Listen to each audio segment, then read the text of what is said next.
खुलुमबाय आंनि मुलुगनां बड' निउस चेनेलाव गासैखौबो गोसो गोथारै बरायहरनाय जाबाय।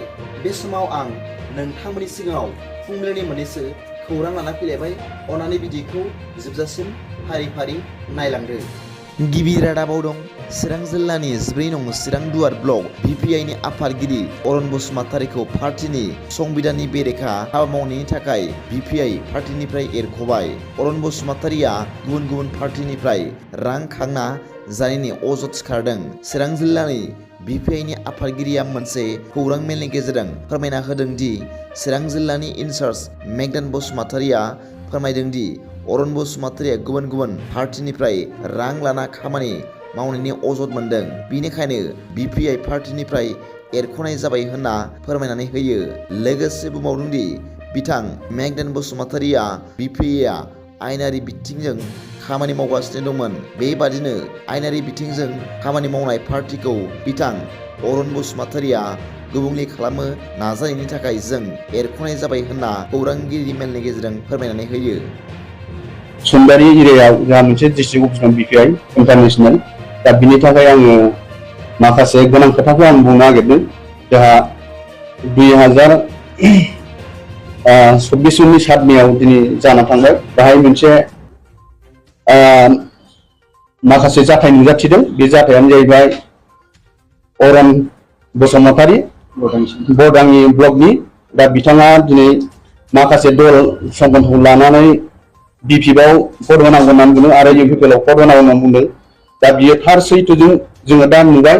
दा बियो दिनैनिफ्राय सासपेन्ड जाबाय आरो बियो जोंनि BPI टर्मआव गैला आरो बियो माखासे थाखा जादों। बियो थाखा जानो 2019 आवबो जादों। बे जानायाव बिहा बहुद रेकर्ड दं।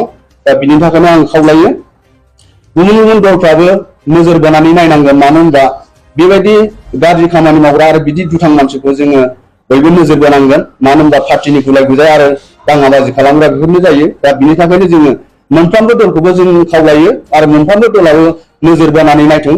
जोंनि जिब्लाखि माने भटार पार्टी इन्टारनेशनेला बिसिबां लिगेलजों खामानि मावदों, नाथाय बे खामानिखौ बियो सासे मावथि हान्जा जानानै दिनै गुबुन गुबुन दलनिफ्राय फैसा जानानै माखासे गोरोन्थि खामानि मावगासिनो। बे गोरोन्थिखौ बयबो नोजोर बोनानै नायोब्ला जोंनि माखासे बर' समाजखौबो गुलुं गुजुं खालामदों आरो पार्टीखौबो गुलुं गुजुं खालामदों।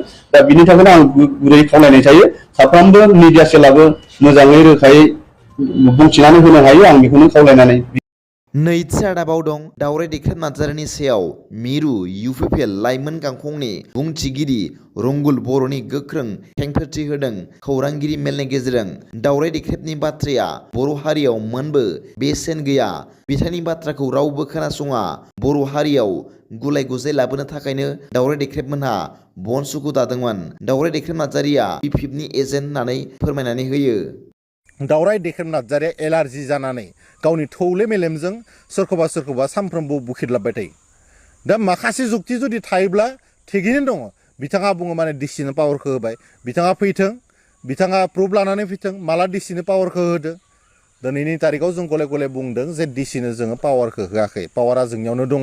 बिथांनि बाथ्राया बर' हारियाव दिनैनि तारिखाव मोनबो भेलु गैया। बिथांनि बाथ्राखौ रावबो खोनासङा।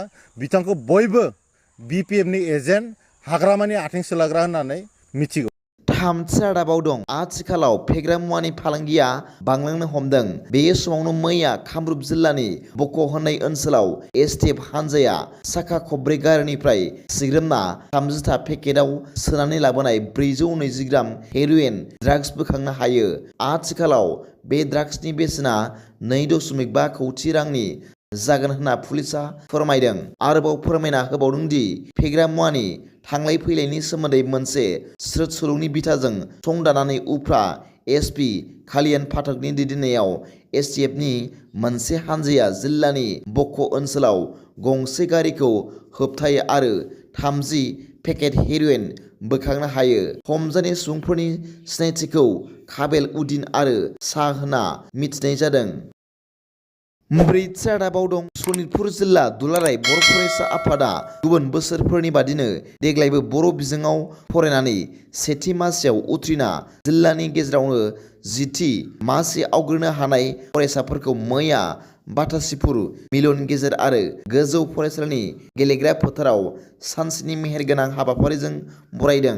मख'नो गोनांदि बरायनाय हाबाफारिखौ बेखेवनानै होयो मिरु एबसुनि सासे नेहाथारि बिरदाव बर'आ आरो हाबाफारियावनो हांख्राय हरनाय लेखायै गाहाय आलासि महरै बाहागो लायो दुलाराय बर' फरायसा आफादनि आफादगिरि मुस्रि दिपेन बर'आ। गाहाय आलासि महरै बाहागो लानानै बिथाङा एबसुआ बर' हारियाव सोलोंथाइनि सायाव थांनाय गोलाव बोसोर खामानि मावबोनायनि सायाव गुवारै बिबुंथि लाखियो। मख'नो गोनांबावदि दुलाराय बर' फरायसा आफादनि आफादगिरि दिपेन बर' बिथाङा फोरमायना बुंबावदों दि गुन गोनां सोलोंथाइनि उनाव आदब आरो गुन गोनां सोलोंथाइनि मिशनखौ लानानै खामानि मावनाय आरो आथिखालाव हारियाव गुन गोनां सोलोंथाइनि सोमावसारनायनि सायावबो बिबुंथि लाखिबावनानै बिमानि रावानो गुन गोनां सोलोंथाइ लानानै जिउआव जाफुंसार जानायनि साबसिन लामा होननानै बर' बिजोङाव फरायनानै डक्टर इन्जिनियार जानो हाया होननाया ओंथि गैया होननानै बिमानि रावावनो फोरोंनानै गथ'फोरखौ जेसे हायो जोथोन लानो दिथागिरिफोरखौ खावलायबावो खौरांगिरिफोरनि सिगाङाव। दिनैनि फुंबिलिनि मोननैसो खौरांफोरा दा बेखिनिल'मोन। भिडिअखौ मोजां मोनदोंब्ला आंनि बे मुलुगनां बड' निउस चेनेलखौ अन्नानै साबस्क्राइब खालाम। जायफ्रा गोदानै नायदोंब्ला एसेनोसै, गोजोन्थों।